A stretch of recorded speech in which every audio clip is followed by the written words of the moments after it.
बताइए कि राहुल गांधी के इन आरोपों को लेकर पॉलिटिकल कॉरिडोर में जनता के बीच क्या रिएक्शन है? देखिए, राहुल गांधी जो एक वोट चोरी का अभियान चला रहे हैं देश में, उस पर एक चर्चा तो जरूर है, क्योंकि जब जब वो आते हैं और जब जब उनके आने की सूचना आती है तब तक एक कौतूहल और उत्साह लोगों में दिखाई पड़ता है कि अब क्या लेकर आएंगे वो। वोट चोरी का मुद्दा इस देश में कितना बड़ा है, इसका असली परीक्षण और परिणाम बिहार के चुनाव बताएंगे, क्योंकि ये सारा सबसे पहला जो इसका टेस्ट होगा वो बिहार के चुनाव में होगा। खुलासे हो रहे हैं, उसकी सच्चाई क्या है। भाजपा के लोग उसको झूठा मानते हैं, कांग्रेस के और विपक्ष के लोग उसको सच्चा मानते हैं। अब ये विषय असली आदमी के परीक्षण के लिए सामने लाया जाएगा चुनाव में, और वो इस पर अपनी मोहर लगाएगा। ब्रजेश जी, इस देश की आबादी 140 करोड़ है। लोगों का विश्वास डगमगाना नहीं चाहिए। जो संस्थाएं निष्पक्ष हैं, चुनाव इस देश में निष्पक्षता के साथ हो, ये विश्वास बना रहना चाहिए।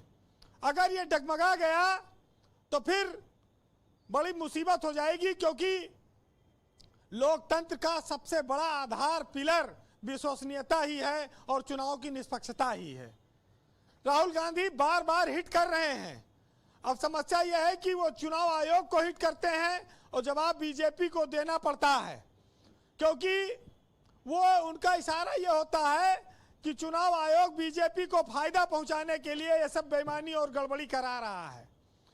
अब ये तो सुप्रीम कोर्ट देखे और देश की जनता इसको जाने, लेकिन इस देश में चुनाव में धांधली कहते थे कि नहीं, पहले चंबल के डकैत पेटी लूट ले जाते रहे चुनाव के, फिर इसी के लिए कई जगह अर्धसैनिक बल लगाए जाने लगे, मिलिट्री तक लगाई जाने लगी कि वोट डाल सकें लोग। जो चुनाव आयोग पूरे देश में मतदाताओं से अपील करता है कि आप खुद घर से निकलिए, वोट डालिए, वो चुनाव आयोग कितने लोगों को निराश होकर लौटना पड़ता है बूथ से, उसका इंतजाम आज तक नहीं कर पाया। हमारे पास वोटर आईडी है, लेकिन चुनाव आयोग पे जब जाइए वोट डालने तो बहुत सारे लोगों को वहां लिस्ट में उनका नाम नहीं होता। ये कमियां तो रही हैं, लेकिन विश्वसनीयता घटी नहीं है। विश्वसनीयता पर अब सवाल आ रहे हैं, लगातार अटैक आ रहा है। अब उसका जवाब उनको देना होगा। इस देश में विश्वसनीयता ही सबसे बड़ी चीज मानी गई, चाहे राजनेता हो चाहे कोई संस्था हो। देखिए, जब इम्तिहान होता है तो जो होशियार लोग रहा थे वो कहते हैं कि देखो बच्चा, कापी जोन बा खूब लिख दियो, चाहे सवाल के जवाब आए चाहे ना, भर दियो कापी। कई बार एग्जामिनर इतना जल्दी में होता है कि वो कापी भरी देख के ही नंबर दे देता है, पता नहीं उत्तर सही है कि नहीं है। हम लोग जब पढ़ते थे तब तो ऐसे कुछ चर्चा रहती थी। जी वीरेन जी, तो धुप्पल में भी कई बार नंबर लोग पा जाते थे। तो वो स्थिति भी इस तरह कई बार चुनाव में बनती है जी। लेकिन राहुल गांधी जब ये बात करते हैं कि दलितों के वोट काटे जा रहे हैं, आदिवासियों के वोट काटे जा रहे हैं, तो यूपी में मायावती कभी नहीं बोलती हैं कि इस पर क्या होना चाहिए, क्योंकि वही दलित वोटों की काफी बड़ी ओके वीरेन जी, कंक्लूड करें प्लीज जी। रहनुमा रही हैं।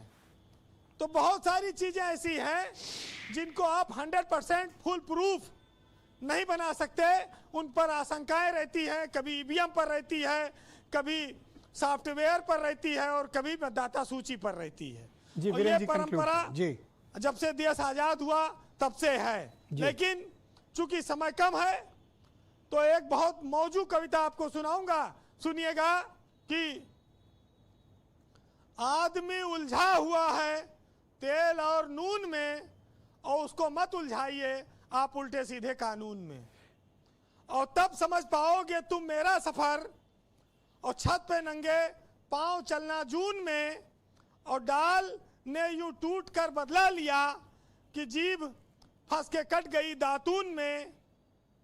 और जब तलक सांसें हैं उड़ता है यारों आदमी भी जिस्म के बैलून में। जब वीरेन जी आते हैं तो डिबेट का तनावपूर्ण माहौल खत्म कर देते हैं, अब थोड़ा सा इजी कर देते हैं माहौल को और डिबेट को आगे बढ़ाने में बड़ी मदद करते हैं। देखिए, इतना तनाव फैल गया था डिबेट में, तो वीरेन जी की बड़ी जरूरत थी। बहुत शुक्रिया आपका। तो अमीन साहब, मुझे आप बताइए कि